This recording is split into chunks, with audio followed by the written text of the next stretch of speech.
ओम शांति। हमारा बाबा का पुराना चैनल जिस पर सेवा चलती थी वह डिलीट हो चुका है, इसलिए अब इस नए चैनल से सेवा प्रारंभ की है। इस चैनल को सब्सक्राइब करें। ओम शांति। ओम शांति। Good morning. 21 जनवरी 2022। मीठे मीठे बाबा की मीठी मीठी मुरली का मीठा मीठा मनन। चलते हैं आज पांडव भवन मधुबन हिस्ट्री हॉल में। बाप दादा संदली पर बैठे हैं और हम सब फरिश्ते बाप दादा के सामने बैठे हैं। बाप दादा दृष्टि दे रहे हैं और वरदानों से भरपूर कर रहे हैं। बाबा बोले, आज की मुरली से क्या शिक्षाएं ली? मीठे बाबा, आज की मुरली तो बहुत प्यारी मुरली है। बाबा, आज की मुरली को तो ऐसे घोट के पी जाऊं कि एक एक लाइन बाबा आपने कितनी प्यारी बोली। आज तो बाबा आपने सर्विस के लिए बहुत बोला और बाबा आज आपने बहुत बहुत प्यारी मुरली चलाई। बच्चे, मुरली तो चलाई, अब कहा क्या बाबा ने, क्या शिक्षाएं ली वो तो जरा बताओ। बाबा, आज आपने मीठे बच्चे में ही कहा, मीठे बच्चे समझदार बन, हर काम करो, माया कोई भी पाप कर्म ना करा दे, इसकी संभाल करो। मीठे बाबा, आपने संगम पर आकर हमें समझदार बना दिया। अभी भी बाबा आपको पता है कि बच्चे कहीं ना कहीं माया में फंस जाते हैं, तो इसलिए बाबा आप रोज रोज हमें समझानी देते हो। रोज सवेरे अमृत वेले से ही हमें अलर्ट कर देते हो कि बच्चे, ये जो माया है ना, ये तुमसे बहुत काम गड़बड़ करा सकती है, तो अपना ध्यान रखो। एक एक मिनट, एक एक सेकंड अपनी संभाल करो कि कोई भी एक सेकंड ऐसा ना हो जो माया गफलत करा दे, माया कोई ऐसा पाप कर्म करा दे। हर सेकंड बुद्धि में बाबा याद रहे, हर कर्म करते हुए बाबा याद रहे, तो माया कोई पाप कर्म नहीं कराएगी। माया पाप कर्म जब कराएगी जब मैं बाबा को भूल जाऊंगी। बाबा को भूलते ही मेरी समझ कहां चली जाएगी? माया के वश हो जाएगी और फिर माया पाप कर्म करा देगी। इसलिए बाबा बार बार कहते हैं कि बच्चे संभाल करो, अपनी संभाल करो। ये संगम युग का जो थोड़ा सा समय बचा है, इसमें भी अगर अपनी संभाल कर ली तो बहुत ऊंच पद पाएंगे। माया कभी धोखा नहीं देगी। बस करना क्या है कि समझदार बनना है। समझदार क्या? कि मैं सारा टाइम बाबा के साथ रहूं। सबसे बड़ी समझदारी है कि अगर मैं बाबा के साथ हूं, मेरा बुद्धि का योग बाबा के साथ लगा हुआ है, मैं अपनी बुद्धि रूपी झोली बाबा के ज्ञान रत्नों से भर रही हूं, तो मैं समझदार हूं और फिर मेरे से कोई भी माया कोई पाप कर्म नहीं करा सकती। यही संभाल है कि बस मुझे सारा दिन हर कर्म करते हुए बाबा की याद में रहना है, बाबा की छत्र छाया के नीचे रहना है, बाबा की गोद में रहना है। फिर बाबा आज आपने प्रश्न में भी पूछा, बाप का नाम बाला करने के लिए कौन सी धारणाएं चाहिए। अब बाबा आज आपने धारणाएं भी बताई कि अगर बाप का नाम बाला करना है तो ये धारणाएं चाहिए। सबसे पहले बाबा आपने कहा कि अगर बाप का नाम बाला करना है तो उसके लिए दो चीजें पहले बताई बाबा आपने कहा, एक तो ईमानदार रहना है और एक वफादार बनना है। ईमानदार और वफादार हर चीज में, बाबा को हर चीज ईमानदारी से बतानी है और वफादार रहना है कि मुझे बाबा से कभी भी कोई झूठ नहीं बोलना, सच्चाई और सफाई रखनी है मुझे बाबा के साथ। बाबा ने कहा ये दो चीजें अगर हैं और साथ में सच्चाई के साथ सेवा करनी है। बस ये नहीं कि सेवा करनी है, दिल से सेवा करनी है कि मुझे बाबा के साथ रहकर बाबा के ज्ञान रतन सबको बताने हैं, सबको सुनाने हैं सच्चाई के साथ। बाबा ने कहा बहती गंगा बन करना, सबको बाबा का संदेश देना है। तो मैं आत्मा चेक करूं कि मुझे रुकना नहीं है, सब आत्माओं को संदेश देते जाना है। एक बार संदेश दिया बस फिर आगे बढ़ना है। उस आत्मा के पास रुकना नहीं है, बहती गंगा बनना है कि जैसे गंगा बहती है ना, साफ पानी चलता रहता है, कचरे को भी साथ आगे धकेलती जाती है। तो ऐसे हर आत्मा को बाबा का परिचय देते हुए और उनमें से उनकी बुद्धि से कचरा निकालते हुए आगे बहता जाए, ऐसा हो। और बाबा ने कहा अपनी कर्म इंद्रियों पर भी पूरा कंट्रोल रखना है, आशाओं को छोड़ कायदे से चलन चलो। अब हर चीज कायदे से करनी है कि मैं आत्मा हर कार्य बाबा की श्रीमत के हिसाब से कर रहा हूं। अपनी कर्म इंद्रियों को, एक एक कर्म इंद्रियों को कंट्रोल में रखना है। ब्रह्मा बाबा जब भक्ति में भी चलते थे ना, अभी 1-2 दिन पहले एक छोटी सी वीडियो आई थी, और भक्ति में भी जो बताते हैं, दादी बता रही थी कि जब बाबा भक्ति में भी अपनी कर्म इंद्रियों की दरबार कैसे लगाते थे। हे मन राजा, ये वजीर से बात कर रहे हैं कि मैं राजा हूं और मैं आत्मा राजा हूं और मेरा मन वजीर है। तो वजीर से पूछ रहे हैं और वजीर एक एक चीज के बारे में बता रहा कि आज इस कर्म इंद्री ने ऐसे करा, तो उसकी दरबार लगती है, अच्छा सवेरे बात करेंगे हम आपसे। तो अपनी एक एक कर्म इंद्री से बात करनी है, और उस कर्म इंद्रियों ने अगर कुछ गड़बड़ की है तो उसको क्या सजा देनी है, तो उसकी भी युक्ति बताई। और बाबा ने कहा सुस्त नहीं बनना, ठंडी बहुत है, जनवरी में बहुत ठंडी है, अगर रजाई लेनी है तो ये रजाई छोड़नी पड़ेगी, सुस्त नहीं बनना। जो सुस्त बनेगा वो फिर रजाई गवा देगा, इस रजाई के चक्कर में वो 21 जन्मों वाली रजाई गवा देगा। तो इसलिए बाबा ने कहा सुस्त नहीं बनना, ज्ञान योग की पहले खुद में धारणा करनी है, ज्ञान और योग को पहले अपने अंदर धारण करना है, तब बाप का नाम बाला कर सकेंगे। अगर हम किसी को भी ज्ञान सुनाते हैं उससे पहले मुझे धारण करना है। जैसे एक छोटी सी कहानी है ना कि एक माता गई बच्चे को लेके कि गुरुजी ये गुड़ खाता है, इसका गुड़ छुड़वा दो। तो महात्मा ने क्या कहा कि 1 हफ्ते बाद आना, और 1 हफ्ते के बाद गए तो महात्मा ने सिर्फ इतना ही बोला कि बच्चे गुड़ छोड़ दो। माता ने कहा आपने 1 हफ्ता ऐसे ही वो कर दिया खराब, कि ये तो पहले भी कह सकते थे। तो गुरु ने कहा कि पहले मैं भी गुड़ खाता था, मैं अब 1 हफ्ते से गुड़ नहीं खा रहा, तभी तो मैंने कहा है और इसका असर होगा, ये बच्चा भी गुड़ नहीं खाएगा। तो ऐसे ही बाबा ने कहा कि पहले अपने अंदर ज्ञान और योग की खुद में धारणा करनी है, फिर जब हम अपने अंदर धारणा करेंगे तो दूसरों को भी तीर लग जाएगा। तो मैं आत्मा चेक करूं, ये सारे जो भी आज बाबा ने बताए हैं कि ईमानदार, वफादार, सच्चाई के साथ सेवा, बहती हुई गंगा, अपनी कर्म इंद्रियों पर कंट्रोल, और जो भी आशाएं उनको कायदे से चलना, सुस्ती नहीं करनी है, ज्ञान योग की सबसे पहले अपने अंदर धारणा करनी है, तो मैं फिर बहुत अच्छा बाबा का बच्चा बन जाऊंगा। फिर बाबा ने गीत चलाया, आज के इंसान को क्या हो गया है। बाबा ने कहा 2 तरह के गीत हैं, एक तो गीत है कि भारत की हालत गिरती हुई दिखाई है, और एक गीत में भारत की महिमा गाई है कि कितना भारत पहले 100% समझदार था, फिर 100% बेसमझ हो गया है। और समझदार कब रहता है, 2500 वर्ष सतयुग और त्रेता में समझदार रहता है, और फिर बेसमझ धीरे धीरे नीचे उतरते हैं। आज तो बाबा का एक एक मुरली का पॉइंट अपने अंदर धारण करने का। बाबा ने कहा कोई बेसमझी का काम करते तो दिल अंदर खाता है। सच में अगर हम बाबा की श्रीमत से हटकर कोई कार्य करते हैं ना तो दिल अंदर से खाता है। फिर बाबा ने कहा किए हुए पाप याद पड़ते हैं, तो अब तो समझ कर काम करना है ना चाहिए ना। बाबा ने कहा अब तो समझ जाओ कि कैसे काम करना है, बहुत समझदार बनकर काम करना है। एक एक काम करने से पहले कोई भी कार्य करें, चाहे 10 सेकंड के लिए रुकेंगे ना तो भी आत्मा गवाही देगी कि ये बाबा के नियम के हिसाब से कार्य है, ये सही कार्य है, तो करेंगे, नहीं तो बोल देंगे, बाबा बता देगा कि बच्चे ये कार्य गलत है। बाबा ने कहा काम का तूफान भी आज बाबा ने बताया कि तूफान कैसे आते हैं। बच्चे लिखते हैं बाबा तूफान बहुत आते हैं, काम का तूफान बहुत प्रकार का नशा माथा गर्म कर देता है। बाबा ने कहा प्यार भी देह का ऐसे होता है जिसमें बुद्धि जाती है, योग पूरा नहीं रहता। तो मैं आत्मा चेक करूं कि किसी से देह का कोई प्यार तो नहीं है।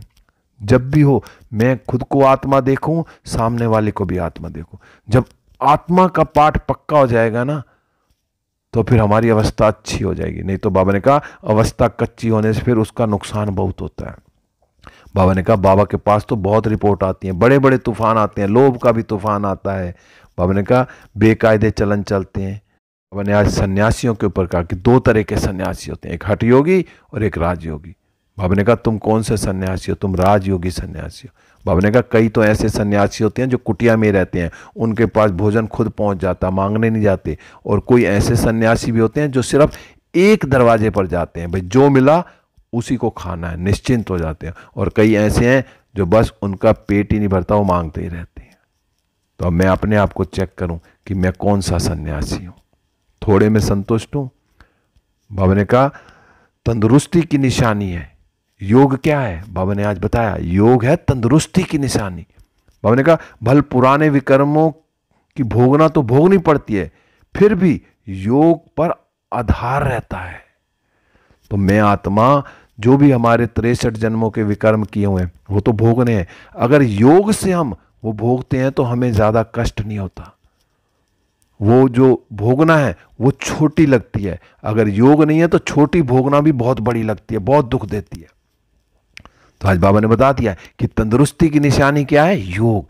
तो मैं आत्मा कितना योग में रहती हूं? सारा दिन अपने को आत्मा समझ परमात्मा की याद में रहती हूं।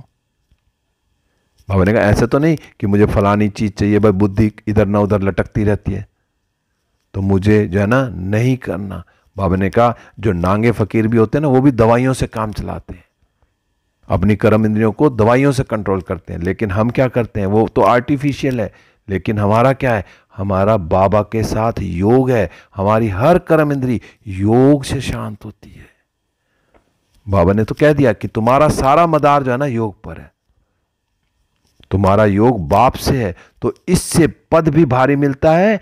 तुम्हारे देवी देवता धर्म में बहुत सुख है। तो अब कितना सुख मिल रहा है सिर्फ इस योग के कारण। जितना मैं योग में रहूंगी उतना सुखी रहूंगी। बाबा उसके लिए क्या देते हैं? तुमको श्रीमत मिलती है। अब बाबा हमें श्रीमत देते हैं, दूसरों को और ईश्वरीय मत नहीं मिलती, सिर्फ हमको ईश्वरीय मत मिलती है। कितना भारी वर्षा मिलता है जब श्रीमत से हम चलेंगे तो 21 जन्मों के लिए प्राप्ति है। क्योंकि हमें कौन पढ़ाता है? स्वयं भगवान आकर हमें पढ़ाते हैं। कितना नशा होना चाहिए कि मुझ आत्मा को भगवान पढ़ाते हैं। 800 करोड़ आत्माओं में से मैं चुनी हुई आत्मा, तो मेरा कितना भाग्य है, कितना मैं खुश नसीब हूं। इसी नशे में मुझे कितनी खुशी मिलती है। सारा दिन मैं खुशी की डांस करता हूं। 2 दिन पहले मुरली में आया ना कि एक बंगलोर का कोई भाई था, अंगना भाई, कैसे डांस करता था, 20 साल से भी जो पुराने थे, और ये अभी अभी बच्चा आया और कैसे डांस करता। तो मैं क्या सारा दिन खुशी की डांस करता हूं? बाबा ने कहा परंतु बच्चे बाप को भी भूल जाते हैं, योग पूरा लगाते नहीं है, लोभ मोह आदि के विकार सताते नहीं। जिनका योग पूरा नहीं लगता उनको फिर क्या होता है? लोभ मोह आदि विकार सताते। तो जब योग करेंगे तो ये सताएंगे नहीं। बहुतों को सताते हैं, ये चाहिए ये चाहिए। बाबा ने कहा पक्के सन्यासियों में यह नहीं होता, इसका मतलब हम भी अभी कच्चे सन्यासी बने। तो मैं आत्मा चेक करूं, मुझे अभी कोई लोभ मोह विकार कोई सताता तो नहीं है।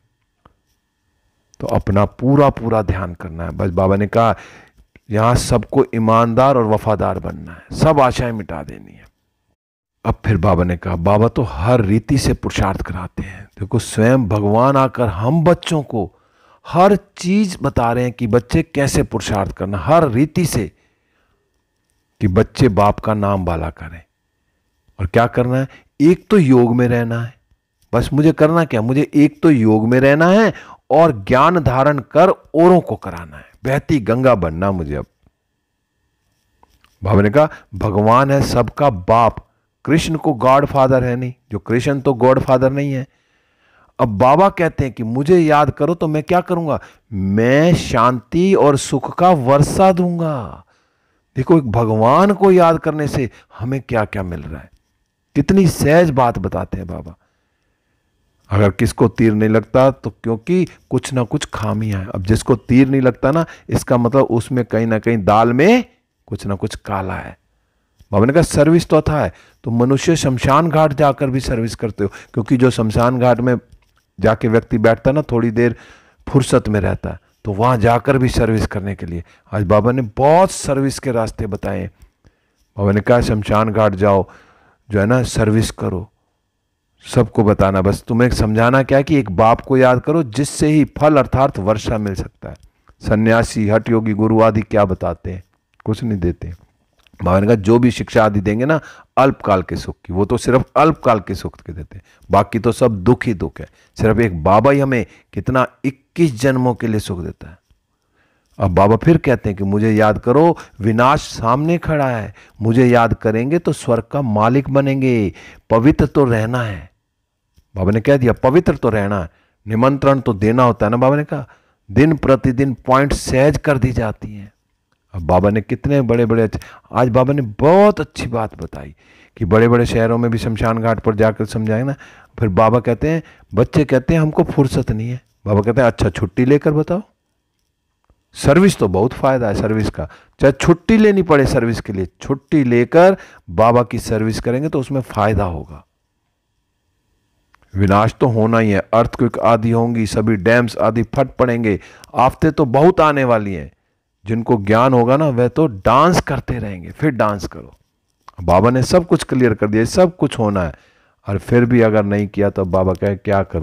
फिर बाबा आज आपने एक चीज और बताई कि जो सर्विसेबल बच्चे होंगे ना वो पिछाड़ी में हनुमान जैसे ना स्थैर्यम रह सकेंगे। जो सर्विस करेंगे अच्छे दिल से, बाबा की पूरी श्रीमत पर सर्विस करेंगे ना, वह हनुमान मिश्र स्थैर्यम रहेंगे। बाबा ने कहा कोई तो ऐसे भी हैं जो बम की आवाज से ही मर जाएंगे। बाबा ने कहा हनुमान एक का मिसाल नहीं है, परंतु 108 तो ऐसे ताकतवर होंगे। जो 108 की माला होगी, अब देखो मैं चेक करो, अभी 108 की माला बनी नहीं है, 108 की माला में आ सकते हैं। बाबा ने कहा 108 की माला तो ऐसे ताकतवर होगी। तो बाबा ने कहा वह ताकत आएगी कब? सर्विस से।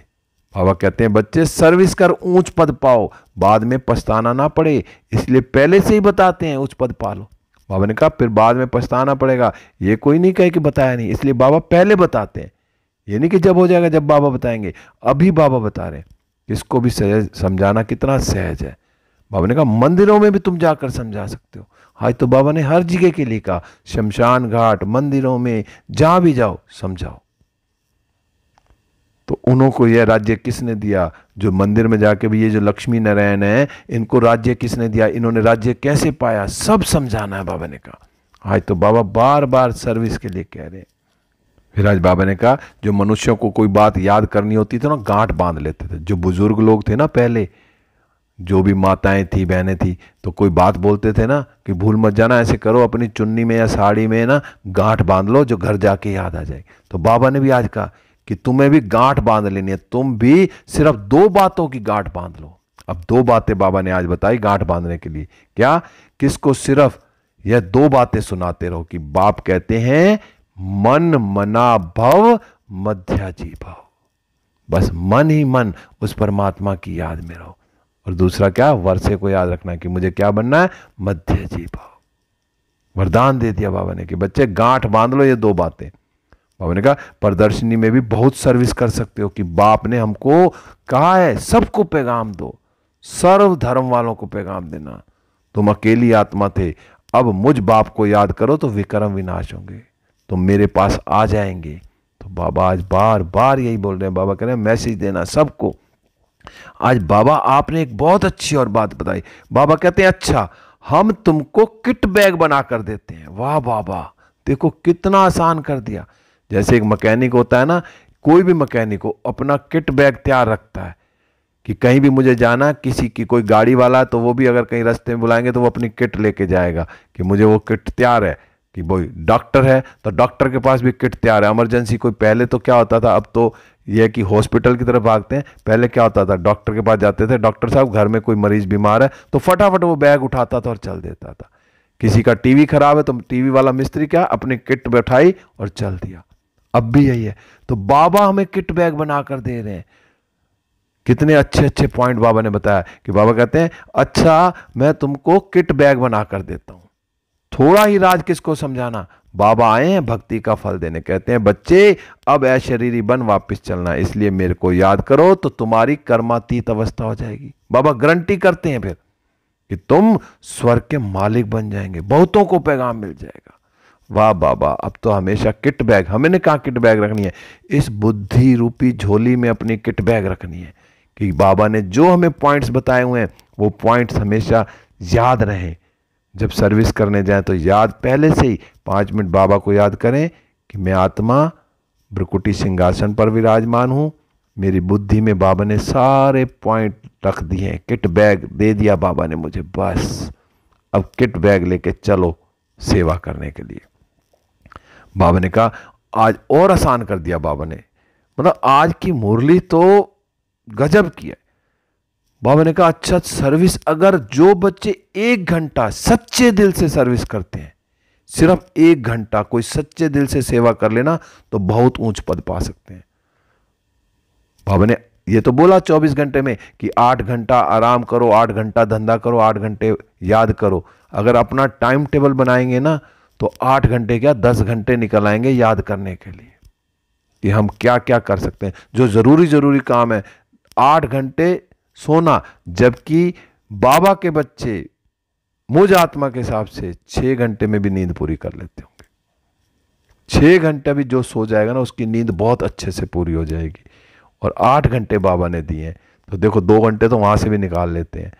और 8 घंटे काम करने के लिए, काम ड्यूटी वाला जो भी 8 घंटे काम करे और अपना उसके बाद 8 घंटा याद करना। कैसे, ये नहीं है कि बैठक याद करना है, बाबा ने कहा चलते फिरते उठते बैठते खाते पीते बैठ कर भी याद करना है। तो 8 घंटा बहुत आराम से निकल सकता है। बाबा ने तो आज कहा कि सिर्फ 1 घंटा सच्चाई से सेवा करनी है तो बहुत ऊंच पद पा सकते हैं। बाबा ने कहा चारों तरफ चक्कर लगाते हैं परंतु इसमें निर्भयता भी चाहिए। पहले उनको बताना है कि मैं कोई बेगर नहीं हूं, अब ये भी बताना है पहले वाली आत्मा को कि कोई मैं भिखारी नहीं हूं, मैं तो आपको ईश्वर का रास्ते बताने आया हूं। हमको हुक्म मिला है कि 1 मिनट का महामंत्र देकर जाऊंगा, बस 1 मिनट समझ लो कि यह है संजीवनी बूटी, हम बाबा का पैगाम देने आए हैं। बाबा कहते हैं मां में कम याद करो, बस 1 मिनट। फिर वो अपने आप उस आत्मा को लगेगा कि ये आत्मा 1 मिनट में क्या, जब 1 मिनट सुनेगी ना उसको 1 मिनट में 2-4 बातें ऐसी सुना दें तो वो अपने आप कहेगा भाई और सुनाओ, भाई और सुनाओ। क्या कहता भगवान, जो बाबा का बच्चा कल पहले बना होगा वो जरूर सुनेगा। तो बस पहले उसको शुरू में बोल दो कि बस मुझे आपका 1 मिनट चाहिए, कि 1 मिनट में मैं ईश्वर का, आपको ईश्वर के बारे में बताना चाहता हूं, क्योंकि मैं कोई भिखारी नहीं हूं, मैं तो बाबा का संदेश देना चाहता हूं। तो कितने प्यार से संदेश देना है। बाबा ने कहा अगर कोई खुद ही देह अभिमानी होगा ना तो उसको फिर तीर नहीं लगा पाएंगे। पहले क्या करना, बाप के साथ सच्चा रहना चाहिए, देही अभिमानी बनना। बाबा ने कहा ऐसे नहीं मित्र संबंधी को याद करते रहेंगे, यह चाहिए, तुमको मांगना कुछ भी नहीं है, तुम कुछ से कुछ नहीं लेते हो, अब किसी से कुछ नहीं ले। बाबा ने आज खान पान के ऊपर भी कहा कि हो सके तो बाबा की याद में खुद अपने हाथों से बना के खाओ। बाबा ने कहा जो बच्चे बाबा की याद में खुद बना के खाते हैं तो उसमें ताकत आती है। अगर फिर भी बाबा ने कहा अच्छा योग, कोई ऐसा भी है व्यक्ति या आत्मा भी नहीं बना सकती तो अच्छा योग में रहकर खा सकते हो। उन आत्माओं के लिए बताया कि जिनके लिए मजबूरी है कि वो जो आत्माएं हैं योग में रह के, पहले कोई भी खाना बनाता है घर में तो योग में पहले उसको अच्छी तरह वाइब्रेशन दे के फिर खाना खाओ। बाबा ने कहा अवस्था जमाने के लिए बड़ी मेहनत चाहिए। बाबा ने आज फिर कहा कि जो बड़े बड़े सत्संगों में ना एक ही बात जाकर समझाओ, भगवानुवाच माँ में कम याद करो तो फिर स्वर्ग में आ जाएंगे। भारत स्वर्ग था ना, बड़ी मेहनत है, विश्व का मालिक बनना, ऊंच पद पाना, प्रजा में आना कोई बड़ी बात नहीं है। मेहनत किस में है, ऊंच पद पाने में। आज फिर बाबा ने वरदान दिया। आज बाबा ने कहा फिर वरदान में विश्व परिवर्तक भाव। अब कैसे बनेंगे विश्व परिवर्तक, वो भी आज बाबा ने बताया कि सर्व आत्माओं के अशुभ भाव और भावना का परिवर्तन करने वाले विश्व परिवर्तक भाव। तो आज बाबा ने उदाहरण दिया, जैसे गुलाब का फूल है ना, बदबू वाली खाद में होता है लेकिन वो अपनी खुशबू छोड़ता है, खुशबूदार बनता है। होता कहाँ है, बदबू वाली खाद में, और छोड़ता क्या है, खुशबू। तो बाबा ने कहा ऐसे तुम जो विश्व परिवर्तक श्रेष्ठ आत्मा है ना, अशुभ व्यर्थ साधारण भावना और भाव को श्रेष्ठता में, अशुभ भाव और भावना को शुभ भाव और भावना में परिवर्तन करो। अब दुनिया में कितना नेगेटिविटी है, चाहे कैसे भी व्यर्थ है क्या, लेकिन हमें क्या करना, हमको उन सब को शुभ भावनाएं देनी है, शुभ कामनाएं देनी है और उनके भावों को भी परिवर्तन करना। तो वो कैसे होगा, वो बाबा की याद से ही होगा। बाबा ने कहा जब ऐसे करोगे ना, तब ब्रह्मा बाप समान अव्यक्त फरिश्ता बनने के लक्षण सहज और स्वतः आएंगे। अब मैं आत्मा जब सारा दिन हर आत्मा के प्रति शुभ भावना शुभ कामना, सारे विश्व की आत्माओं को, प्रकृति के पांचों तत्वों को, पशु पक्षी जीव जंतु सब के प्रति शुभ भावना शुभ कामना, बाबा से किरणें आ रही हैं मुझ पर और मुझसे सारे विश्व में फैल रही हैं। जब हर आत्मा के प्रति हम शुभ भावना शुभ कामना रखेंगे तो हमारे अंदर कैसे लक्षण आएंगे, ब्रह्मा बाप जैसे फरिश्ता स्वतः बन जाएंगे। बाबा ने कहा इसी से माला का दाना दाने के समीप आएगा। जो 108 की माला या 16,108 की माला बनेगी, कैसे आएगी, जब हम हर आत्मा के प्रति शुभ भावना शुभ कामना रखेंगे। तो माला कब बनती है, माला का मन का दाने के साथ दाना होता था, ऐसे बन जाएगा। फिर आज बाबा ने स्लोगन में कहा अनुभवी स्वरूप बनो तो चेहरे से खुश नसीबी की झलक दिखाई देगी। जितना अनुभव होंगे ना, प्राप्तियां होंगी, उतना हमारा चेहरे पे क्या होगा, सदा खुशी रहेगी कि बाबा के साथ रहकर मुझे क्या क्या अनुभव हुए हैं, जब से मैं बाबा का बना हूं तो मुझे क्या क्या अनुभव हो रहे हैं। उन अनुभव में खोए रहें, दूसरों को भी वो अनुभव सुनाए, तो सदा चेहरे पे खुश नसीबी की झलक दिखाई देगी। तो फिर आज बाबा ने लवलीन स्थिति का भी अनुभव कराने के लिए बताया, कैसे कराना है। बाबा ने कहा बाप दादा का बच्चों से इतना प्यार है जो समझते हैं हर एक बच्चा मेरे से भी आगे जाए। दुनिया में भी जब जिससे प्यार होता है ना, तो उसके प्रति यही इच्छा रहती है कि ये जो है ना, माँ बाप भी अपने बच्चों के प्रति प्यार होता है तो क्या कहते हैं कि बच्चे मेरे से भी आगे जाए। और दुनिया में भी जिससे भी प्यार होगा उसके प्रति यही शुभ भावना रहेगी कि ये व्यक्ति, ये आत्मा मेरे से भी आगे जाए। तो बाबा ने कहा यही प्यार की निशानी है। तो बाप दादा भी कहते हैं कि मेरे बच्चों में अब कोई भी कमी नहीं रहे, सब संपूर्ण संपन्न और समान बन जाए। बाबा को कितनी वो रहती है कि मेरे बच्चों में अब कोई कमी नहीं रहनी चाहिए। तो ऐसे ही बस बाबा के लव में लीन हो जाओ। बाबा मेरी कमियां सब आपने दूर कर दी, कोई भी कमी नहीं है, अब ऐसे बाबा के होनहार बच्चे बनना है। तो आज की मुरली बाबा की मुरली, इस मुरली को बहुत संभाल के रखना। ये मुरली जब चाहो, जिस दिन चाहो, जब भी टाइम मिले इसको पढ़ो और उसको बहुत बहुत धारणाएं करो। ओम शांति। अब हम सब फरिश्ते हिस्ट्री हॉल से चारों धाम की यात्रा करते हुए, सारे विश्व को सकाश देते हुए, सूक्ष्म वतन में बाप दादा से दृष्टि लेते हुए, वरदानों से भरपूर होते हुए वापस इस देह रूपी मंदिर में बैठ गई हूँ। बाबा की किरणें मुझ पर आ रही हैं और मुझसे चारों ओर फैल रही हैं। ओम शांति, ओम शांति, ओम शांति।